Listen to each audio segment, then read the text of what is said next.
प्यारे बच्चों, हिंदी की कक्षा में आपका एक बार फिर से स्वागत है। जैसा कि आप जानते हैं, आज हम अपने 15वें पाठ बूढ़ा घोड़ा का पठन अभ्यास करेंगे। पठन अभ्यास कैसे आपको पाठ को पढ़ना है, तो शुरुआत करने से पहले मैं आपको एक बार फिर से बता देता हूँ कि आप अपनी पाठ्य पुस्तक निकाल लें और जैसे जैसे मैं पढ़ते जाता हूँ वैसे वैसे आप भी उसके हर शब्द पे नज़र रखें, कैसे उसका उच्चारण होता है, विराम चिन्हों का मैं कैसे प्रयोग करता हूँ, और इसके बाद आपको इसका अभ्यास करना।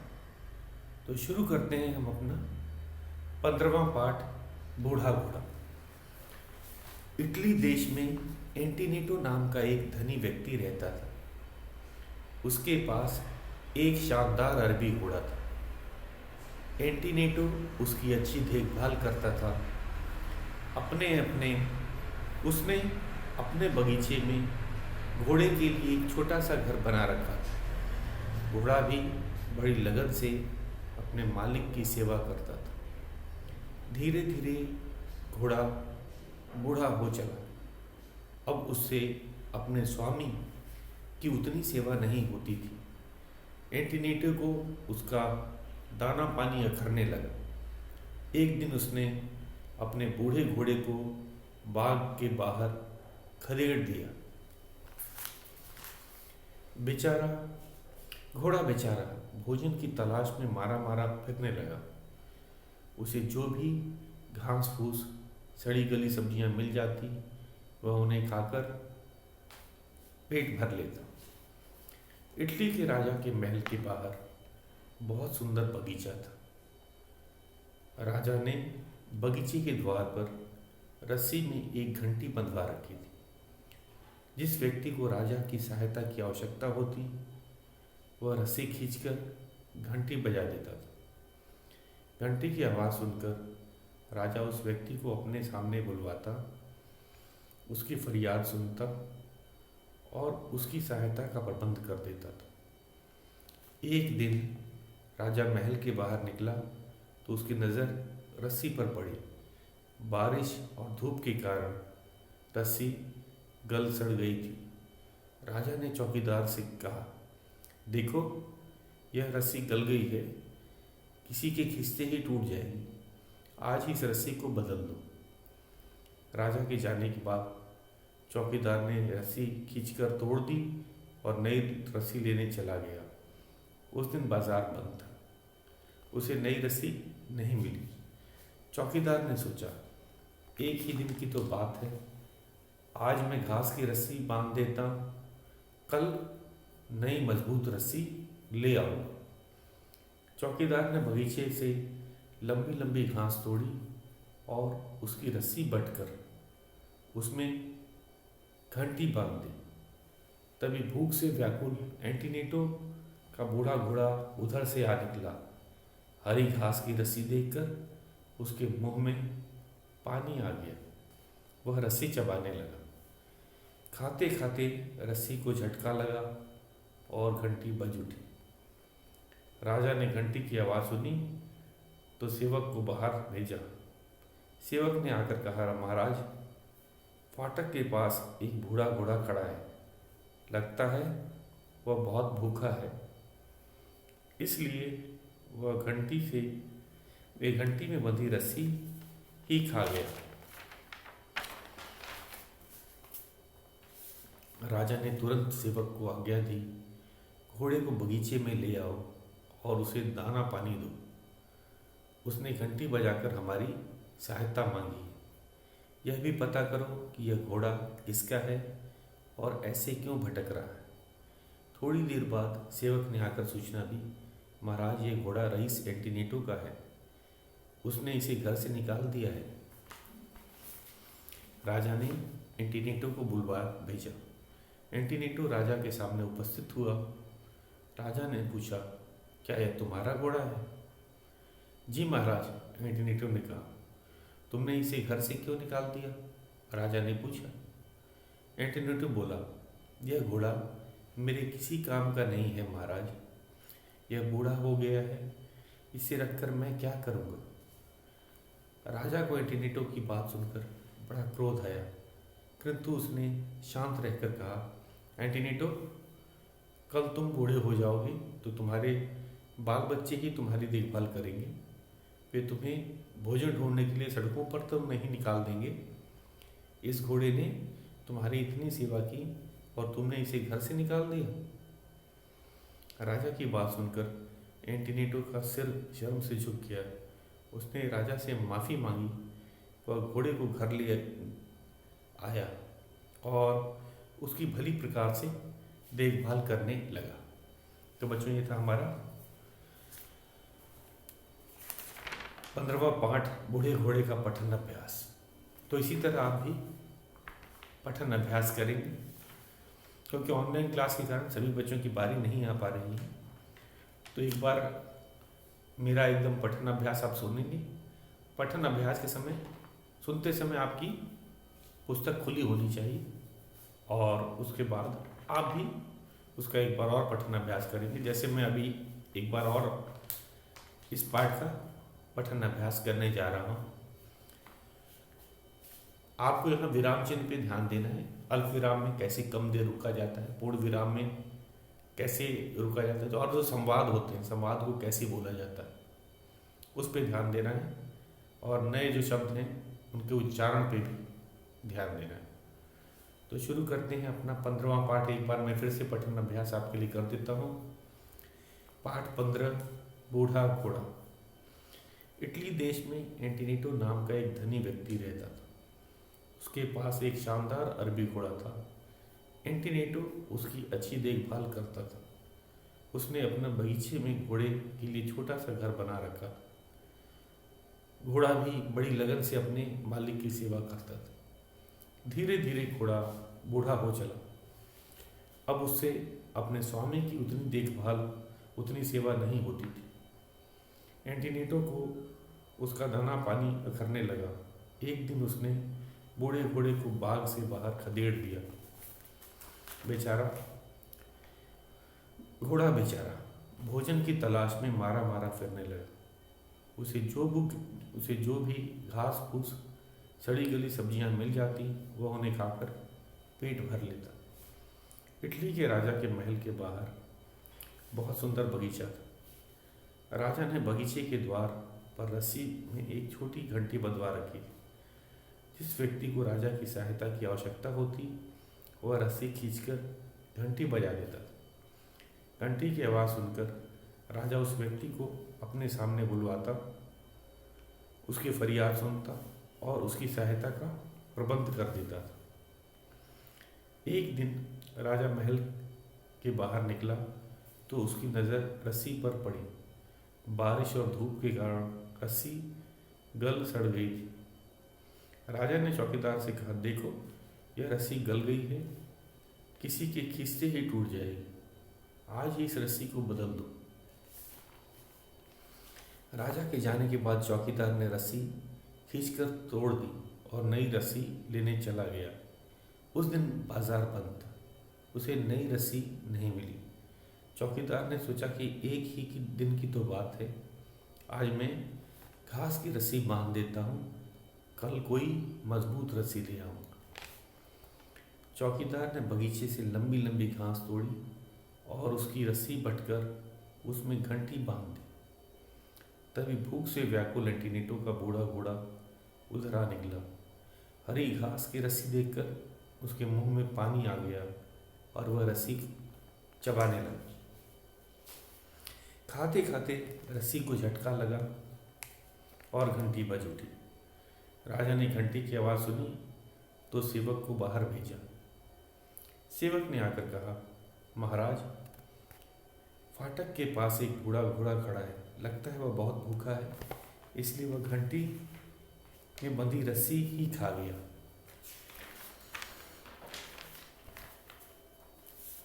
राजा ने तुरंत सेवक को आज्ञा दी, घोड़े को बगीचे में ले आओ और उसे दाना पानी दो।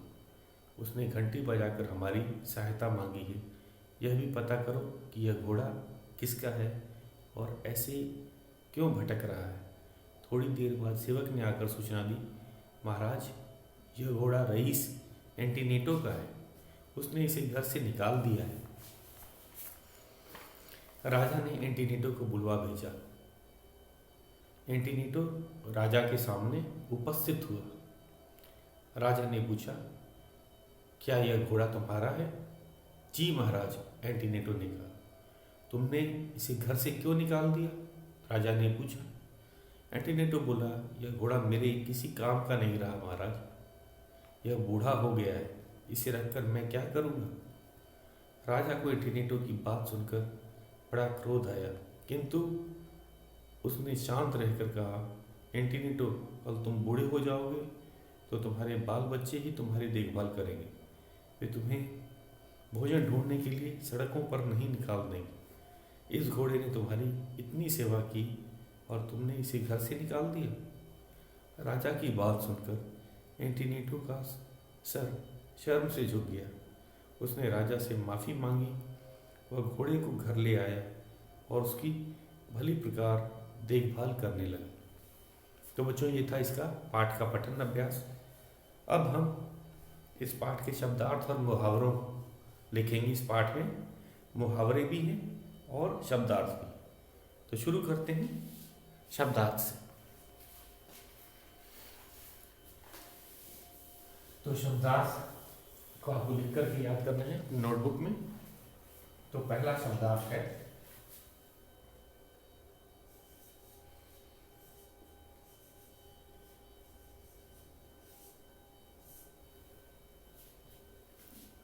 स्वामी।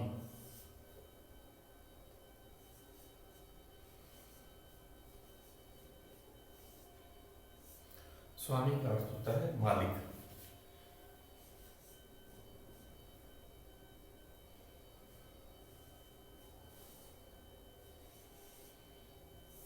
तो बच्चों, स्वामी का अर्थ होता है मालिक। जैसे हम अपने पाठ में बोले, जो एंटीनेटो अपने घोड़े का स्वामी था, मालिक था, उसकी देखभाल का जिम्मा किसका था?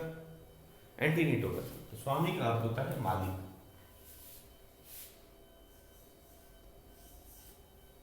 उसके बाद है व्याकुल।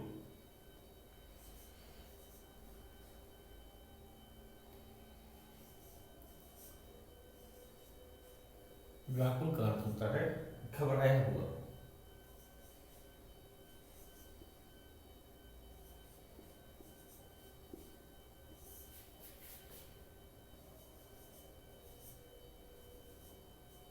घबराया हुआ।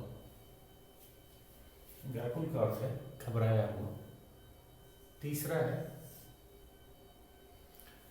भूख से व्याकुल हो गया था। हमने ये देखा पाठ के अनुसार व्याकुल का अर्थ है कि जब एंटीनेटो को घोड़ा घर से बाहर निकाल दिया गया तो वह भूख से व्याकुल होकर इधर उधर खाने के लिए ढूंढ रहा था, चीज़ों को ढूंढ रहा था। जब वो रस्सी खाया था, जब उसने रस्सी चबाई तो वो भूख से व्याकुल था, मतलब घबराया हुआ। फिर है अखरना। अखरना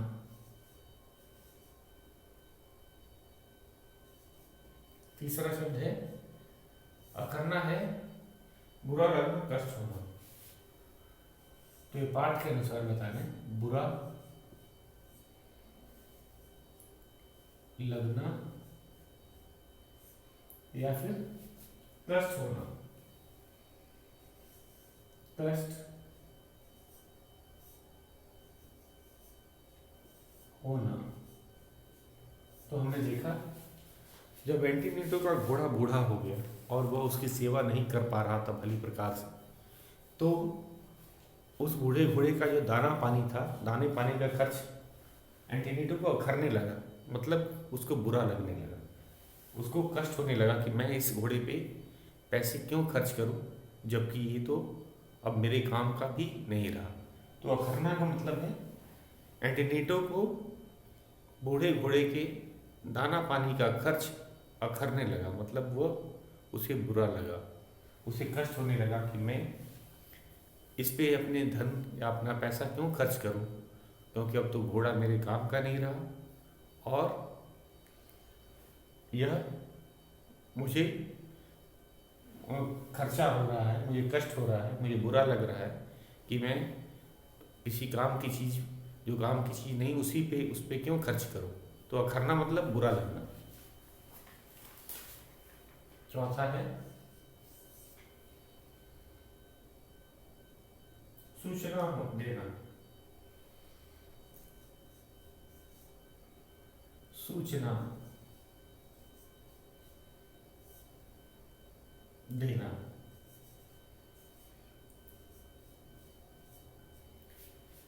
सूचना देने का अर्थ होता है खबर देना। खबर देना। जैसे कि राजा को सेवक ने खबर दी कि घोड़ा एंटीनेटो का है और एक वो रईस व्यक्ति है, अमीर व्यक्ति है, और उसने अपने बूढ़े घोड़े को घर से निकाल दिया। तो ये सूचना किसने दी थी? सेवक ने राजा को दी थी। तो सूचना देने का अर्थ होता है खबर देना। तो एंटीनेटो के बारे में कौन खबर लाया था? एंटीनेटो और उसके घोड़े के बारे में राजा का एक सेवक खबर लाया था। तो खबर को एक सूचना देना कहते हैं। पांचवा है खदेड़ देना।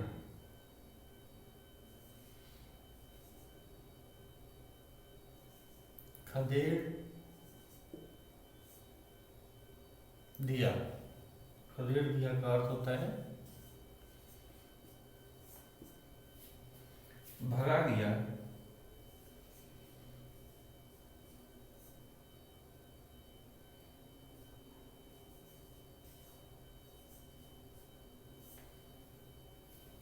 या फिर हटा दिया।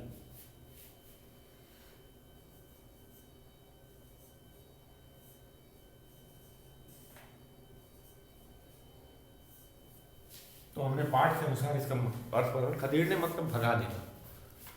जैसे इस पाठ में एंटीनेटो ने अपने बूढ़े घोड़े के लिए अपने बगीचे में एक छोटा सा घर बनवाया था, लेकिन जब घोड़ा किसी काम का ना रहा तो उसने उसे खदेड़ दिया, भगा दिया।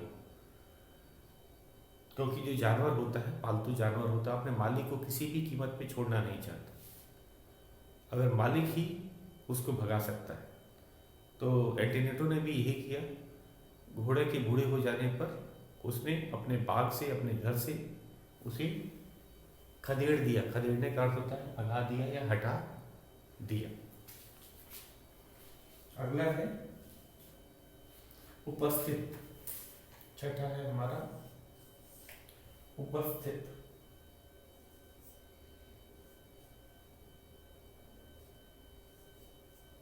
उपस्थित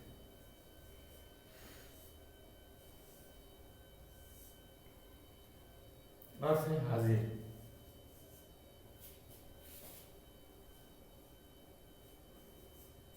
हाजिर उपस्थित मतलब हाजिर रहना। सातवां है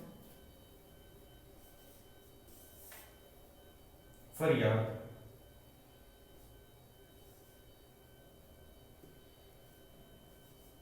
फरियाद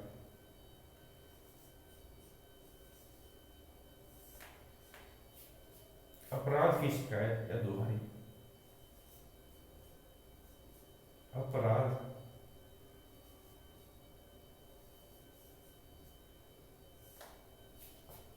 की शिकायत।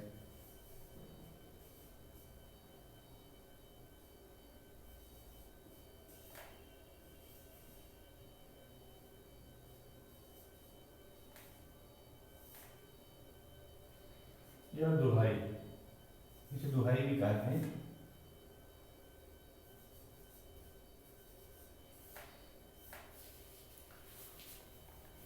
तो राजा ने वो घंटी किस लिए बांध रखी थी? कि कोई फरियादी जिसे कोई शिकायत करनी हो या फिर कुछ किसी के बारे में कुछ कहना हो, वह उस घंटी को बजा सकता था। तो फरियाद का अर्थ होता है दुहाई देना या अपराध की शिकायत करना। तो इस घोड़े ने भी जब अनजाने में घंटी बजा करके राजा को अपनी फरियाद सुना दी थी। तो फरियाद का अर्थ होता है अपराध की शिकायत या फिर दुहाई। क्रोध, क्रोध तो बहुत आसान है। 8वां शब्द हमारा है क्रोध।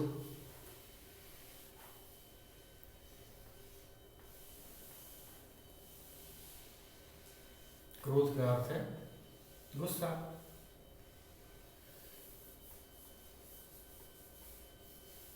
क्रोध 8वां शब्द है हमारा क्रोध।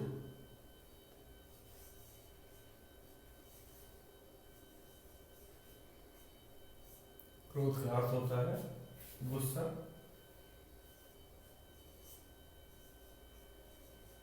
एंटीनिटो को जब राजा ने बुलाया तो हमने देखा इस पाठ में एंटीनिटो ने राजा को साफ कह दिया कि ये घोड़ा मेरे काम का नहीं है क्योंकि यह बूढ़ा हो गया है। तो राजा को बड़ा क्रोध है। क्रोध का अर्थ है गुस्सा। क्यों? क्योंकि उसकी सोच बहुत ही सही नहीं थी। बूढ़े होने पे क्या कोई अपने माँ बाप को हटने का घर से निकाल देता है? तो यही बात, क्रोध का अर्थ है गुस्सा। तो राजा काफी क्रोधित हुआ था ये बात सुनकर।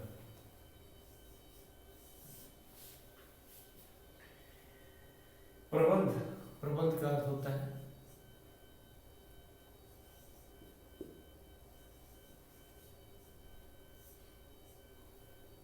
इंतजाम।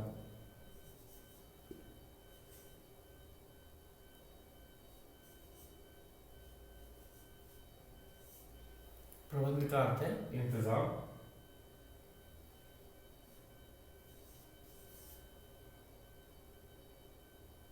तो ये हमारे बच्चे 9 हमारे शब्दार्थ थे। कुल मिला के कितने शब्दार्थ हो गए थे? 9 शब्द और 2 मुहावरे भी हैं इस बार। तो ये थे हमारे शब्दार्थ। एक बार मैं फिर से उसको दोहरा देता हूँ, इसके बाद मैं मुहावरे लिखूंगा। तो पहला है स्वामी। स्वामी का अर्थ होता है मालिक। व्याकुल, अर्थ था घबराया हुआ। अखरना, बुरा लगना या कष्ट होना। सूचना देना, खबर देना। खदेड़ दिया का अर्थ होता है भगा दिया या हटा दिया। उसके बाद है उपस्थित। उपस्थित का हाजिर। फरियाद, अपराध की शिकायत या दुहाई देना। क्रोध का अर्थ होता है गुस्सा। प्रबंध का अर्थ होता है इंतजाम। मारे मारे फिरना का अर्थ है धक्के खाते फिरना। मुंह में पानी आना, लालच आना। ये 2 आखिरी में मुहावरे थे, मारे मारे फिरना और मुंह में पानी आना। इन्हें मैं अब लिखता हूँ। एक है पहले जो 9 हमने लिखा है ये शब्दार्थ थे। अब मैं मुहावरे पे आता हूँ।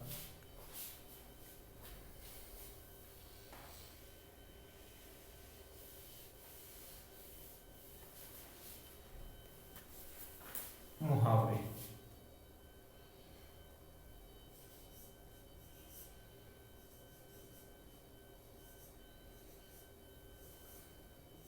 तो पहला मुहावरा हमारा है मारे मारे फिरना। मारे मारे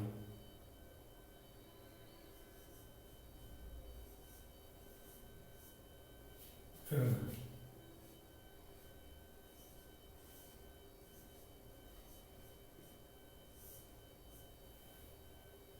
ऐसा आता है धक्का खाते फिरना, धक्के खाते फिरना।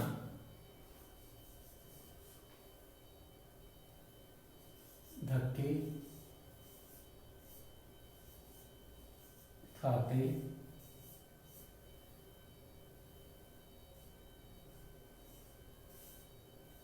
फिरना। मारे मारे फिरने का अर्थ होता है धक्के खाते फिरना। ये एंटीनिटो के घोड़े के लिए कहा गया था, जबकि एंटीनिटो ने उसे अपने घर से निकाल दिया। तो घोड़ा जो था मारे मारे फिर रहा था, मतलब उसका कोई ठौर ठिकाना नहीं था। वह एक जगह से दूसरे धक्के खाते हुए जा रहा था। उसको कोई पूछ नहीं रहा था, ना खाने का उसका प्रबंध था, न उसके रहने का प्रबंध था। इसीलिए मारे मारे फिरने का अर्थ होता है धक्के खाते फिरना। अगला है मुंह में पानी आना। दूसरा मुहावरा हमारा है, ये अंतिम ही मुहावरा भी है इस पाठ का। मुंह में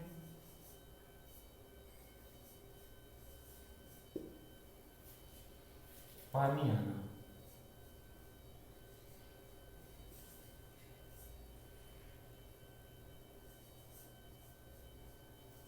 इसका अर्थ है लालच आ जाना। लालच आ जाना। तो पाठ के अनुसार इसका अर्थ आपको बताते हैं। जब एंटीनेटो का घोड़ा सड़क पे आ गया था, धक्के खा रहा था, तो वह घूमते घूमते राजा के बाग के पास पहुंचा, जहाँ पे कि एक जो रस्सी थी, घास से बनी रस्सी बनाई गई थी, वह उस रस्सी को ही देखकर उसे उसके मुंह में पानी आ गया। मतलब वो काफ़ी भूखा था। जब उसने घास की रस्सी देखी तो उसे लालच आ गया कि इसे भी खाया जा सकता है, ये आखिर रस्सी तो बनी ही घास की ही है। तो मुंह में पानी आने का अर्थ होता है लालच आ जाना। तो बच्चों, ये था हमारा शब्दार्थ और मुहावरा। और आज हमने क्या क्या किया उसका गृह कार्य आपको बता दिया जाए, और कल से हम अपना मौखिक प्रश्नों को करेंगे। तो अब तक हमने क्या क्या किया है गृह कार्य आपको बता देते हैं। तो गृह कार्य भी नोट कर लीजिए। गृह कार्य दो तरह के थे हमारे। कौन कौन से गृह कार्य थे? एक लिखित और मौखिक। तो इन दोनों को मैं बता देता हूँ। गृह कार्य है, पहला मैं लिखित के बारे में बताता हूँ, जो हमें लिखना है नोटबुक में।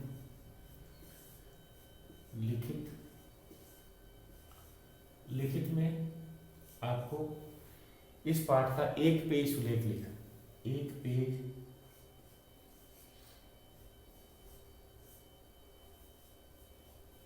सुलेख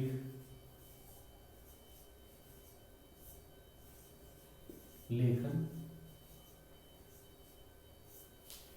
एक दूसरा इसका लिखित कार्य है, ये हो गया हमारा पहला।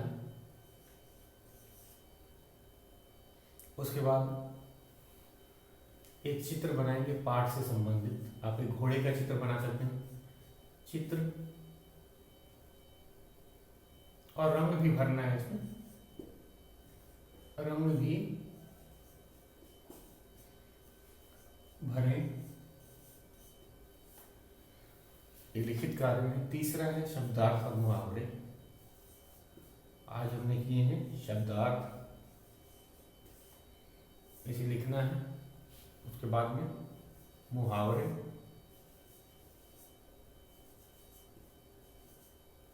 तो आज के अब तक के लिखित में ये मैंने आपको गृह कार्य दे रखा है।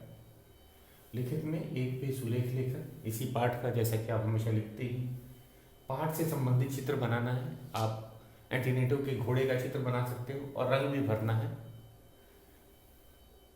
और शब्दार्थ हमने आज आपको बताए और लिखवाए। उसी तरह मुहावरे को भी लिख करके याद करना है। ये था लिखित कार्य। अब हमारे था मौखिक। मौखिक कौन कौन सा गृह कार्य मैंने दिया अब तक? इस पाठ की बात कर रहे हैं।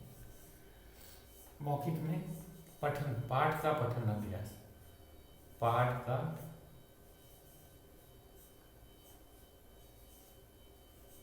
पठन अभ्यास।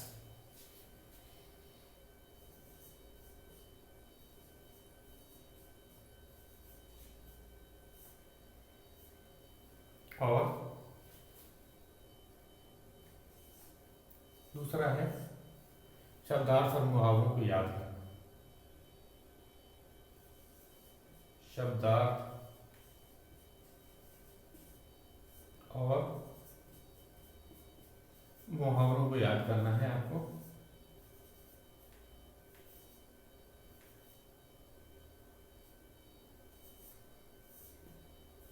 को याद करें, को याद करें। तो ये थे हमारे गृह कार्य अब तक का। तो बच्चों, आज के लिए इतना ही। ये अब तक का गृह कार्य मैंने लिख भी दिया। अगर आपका कंप्लीट नहीं है, पूरा नहीं है, तो आप इसे पूरा कर सकते हैं। तो आज के लिए बस इतना ही, शेष हम कल करेंगे।